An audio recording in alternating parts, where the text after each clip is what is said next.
Hey, what's going on, everybody out there? Welcome back to another episode of Debategate here at the High Stakes Sports Debates Network. And before we jump into the content, I just want to ask you guys, click subscribe, show some love to those thumbs up or down, whether you like or dislike the content, and let us know how we can improve. So, as you guys can see from the title below, jumping into a little bit of NBA basketball, baby.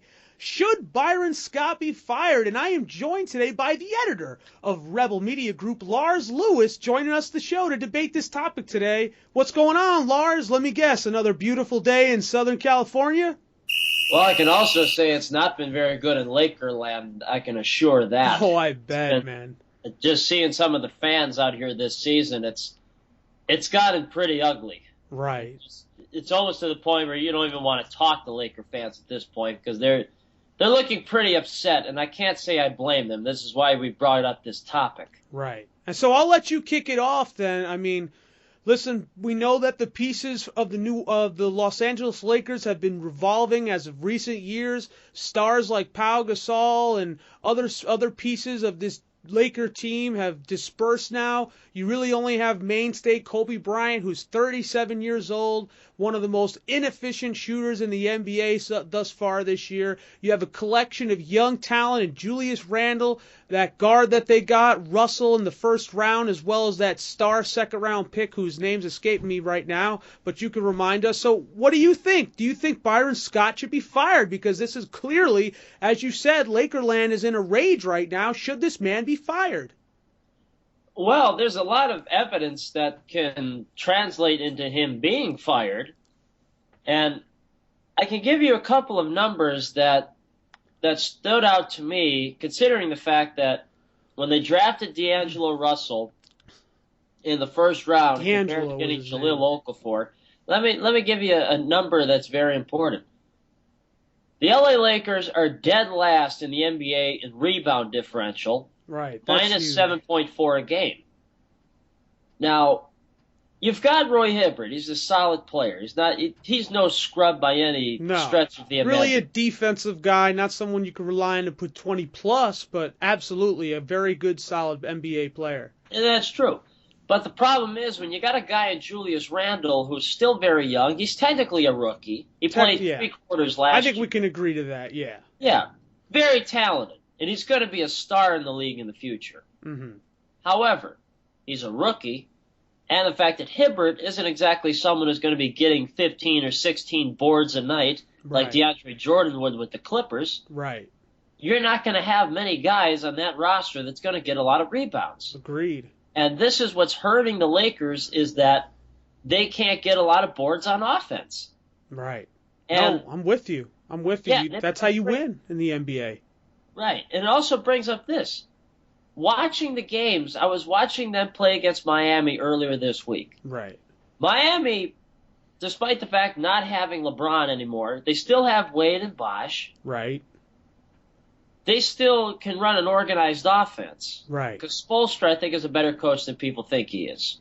Right. I just think that you lack the boom, the sort of, explosion over the top without a LeBron James, but I mean, whatever Wade can give you and whatever Bosh can give you is fine. Yeah. Going back to the Los Angeles Lakers, and just to kind of piggyback off your point, they're second to last in overall team field goal percentage. They're third to last in total team assists per game. Not only can't this team get rebounds, this team can't score the basketball, and they can't pass it around to get guys open and get guys open looks.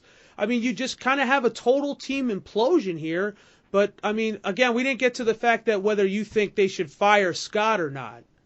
Yeah, what we're doing is that we're trying to provide some evidence against Scott in terms of what's going on in the court. Right. Now, to go back to my point regarding them playing against Miami, there's a reason why these numbers are so low. That game was a microcosm of that. Mm-hmm. There's a complete lack of direction / confusion with this offense. Right. Remember last year? Byron Scott avoided the 3-ball like the plague. Yeah. Avoided it completely. And now, they shoot more threes than most teams in the league. Right. And they're not hitting them. This isn't the they Golden State Warriors. You don't have them against the Heat. But it's simply their offense is this: one pass and shoot. Or even the shooting guard will take the ball, pass midcourt, try to get a high screen at the top of the circle, and then try to take a shot. Yeah. No pass. No pass. There's no no pass at all. There's no movement. You're absolutely I don't right. understand it. Yeah. I mean, 1-8 is definitely not where you want to be. So, I mean, do you fire this guy right now, Lars? No, I'm not saying right now, but the fact that their only win is against 1-8 Brooklyn. Right, yeah. It's this is a competitive Western Conference. I mean, I don't think anybody really expected them to do much. You've got, I heard that Kobe's the highest paid player. I don't know how true that is, but he's up there in terms of his billing, and he's not performing. Close to $30 million. Yeah, he's not performing to what he's getting paid. That's basically like a Derek Jeter farewell tour almost. Thanks for everything, Kobe, but we know you're done now. And That's essentially the contract. Yeah, that's essentially the contract. So I think firing Byron Scott right now wouldn't change things for the organization. You're still going to be 1-8, like we talked about before the show. You have Kobe Bryant, who definitely is a former shell of himself, one of the worst field goal efficiency ratings in the NBA, and he's chucking up the most shots. You can't get rebounds, which means you can't get second chance opportunities. There's no ball movement. This offense is stale. But firing Byron Scott's not going to change all that. You still just have a bunch of young talent and an old Kobe who's past his prime. Who are you going to go out and get right now that's on the market or that's within your organization that can come in and stabilize the situation? I don't think you can find anybody. Well, I think that the issue is I don't think they should be looking at this year. If Byron Scott and the Lakers go 1-14 or 2-13 the first 15 games, I don't think you have a choice. Right. Otherwise, you need to save some sort of face.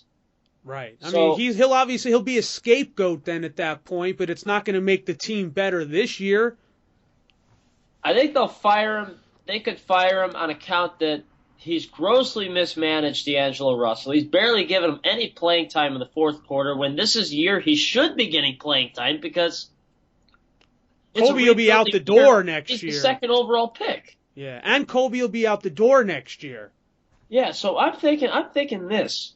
If you fire Scott now, it doesn't really matter who you put in there. Right. What those young coaches are going to do if they did stick an interim in there is going to give those rookies playing time because they know this season isn't going anywhere, so might as well get those guys some playing time and some experience to be able to get ready for next year when Kobe leaves and Jordan Clarkson ends up becoming the shooting guard. Right. No, I agree with you from that perspective. That's what I think. No, I agree with you from that perspective. Again, though, is this interim head coach, is whoever it is that you bring in, is he the guy for the future, or is he just going to be another cog in the army of coaches that this Laker regime has basically started to build? Just one guy after another, D'Antoni, Brown, Scott, just this revolving door of coaches. Is he going to be the guy for the future, or are you going to have to go out and find another guy? Find a guy who's going to come in, bring a system, and build around these rookies that you've got.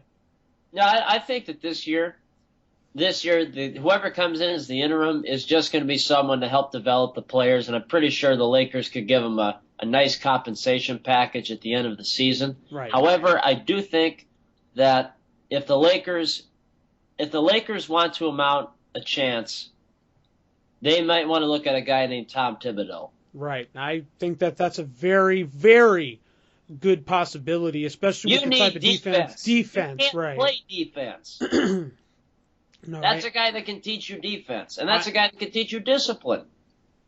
Because I've heard a lot of accounts that Byron Scott is not very communicative with his players. Jeremy Lin attested to that last year. Right. It seems like Scott was unable to tell him the things that he was doing wrong in order to correct them. And apparently that's been the case for a lot of players under Scott. Not to mention, too, one thing you noticed with Thibodeau in Chicago, there was a lot of ball movement, a lot of different guys getting involved scoring the basketball there, and that's something that this Lakers team desperately needs. Absolutely, and I truly think that if Thibodeau can go to L.A., he can groom Russell. Right. And I think that he can groom this team because no matter where he's gone, winning has followed. And he's an assistant coach in Boston, as a head coach in Chicago. Right. the guy's a winner. And he's done it in big markets as well. So we know that he can handle the lights under L.A. So especially Chicago. So, well, guys, that was the show for today. Should Byron Scott be fired? If you guys disagree with what we had to say, show us with a comment in the section below. Also, don't forget to subscribe and show some love to those thumbs. You can go ahead and follow Lars Lewis on Twitter at LarsLewis12. Also, if you haven't liked Rebel Media, please go ahead and do so. They've got great content. And the next Debategate, just to give you guys a little bit of a sampler here, is what makes a true franchise quarterback? I'll be debating that with Kevin Bryan and more as the content just keeps rolling here at the High Stakes Sports Debates Network. We want to thank you guys for joining us. For Lars Lewis, I'm Tom Jew. We will see you here next time. High Stakes Sports Debates.